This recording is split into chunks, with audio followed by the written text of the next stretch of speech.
Tita fears that she has become pregnant as a result of her encounter with Pedro. She has missed a period and knows she will have to cancel her engagement to John Brown now that she is not a virgin.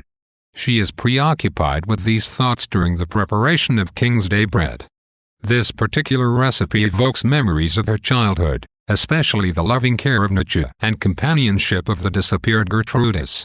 While Tita bakes the bread, Rosora visits to ask for Tita's help. Rosora suffers from digestive problems that make her overweight and give her bad breath and flatulence, estranging her even further from Pedro. John Brown has prescribed a diet to ease her discomfort, but Rosora asks Tita for further assistance with her illness and her marriage. Tita agrees to help Rosora, providing a special family recipe to cure bad breath and offering special foods to help her lose weight. She is simultaneously warmed by the goodwill that leads Rosora to confide in her and desperately guilt-ridden about her encounter with Pedro, especially because Rosora pinpoints the breakdown in her relationship with Pedro to the night she and Chencha saw flames from the ghost of Mama Elena. No sooner does Rosora leave the kitchen than the true spirit of Mama Elena enters, with a cold chill.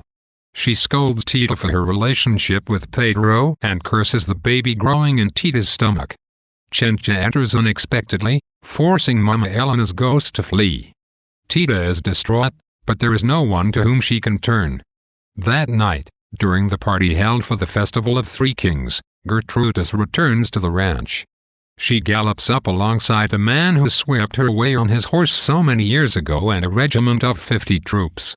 Now a general in the Revolutionary Army, Gertrudis is a veteran of many battles, and the ranch spends the rest of the night listening to her improbable stories. Tita is joyous at the return of her lost sister.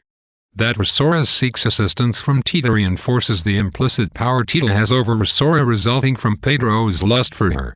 With her physical afflictions, which one can interpret as a sort of bizarre punishment for her role in Tita's unhappiness, Rosora has become an unappealing, defeminized caricature.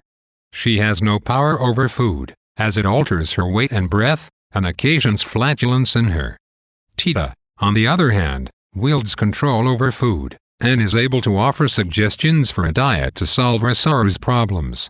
Tita finds power and nourishment in food, whereas Rosora is disconnected from the wisdom of the kitchen, and food becomes for her a source of discomfort and diminished self-esteem. The return of Mama Elena in the form of a ghost epitomizes the degree to which Mama Elena exercises influence over Tita.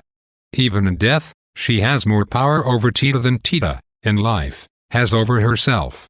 However, one can argue that Mama Elena's spirit does not appear of its own volition, but is rather invoked by Tita's profound sense of guilt about her affair with Pedro, as though Tita seeks a reprimand that she knows she deserves. In this reading, Mama Elena's cursing of the child echoes Tita's own desire not to be pregnant, because she dreads the inevitable judgment that society will pass on her. Either way, it is clear that Tita will not be free of Mama Elena until she asserts her individuality.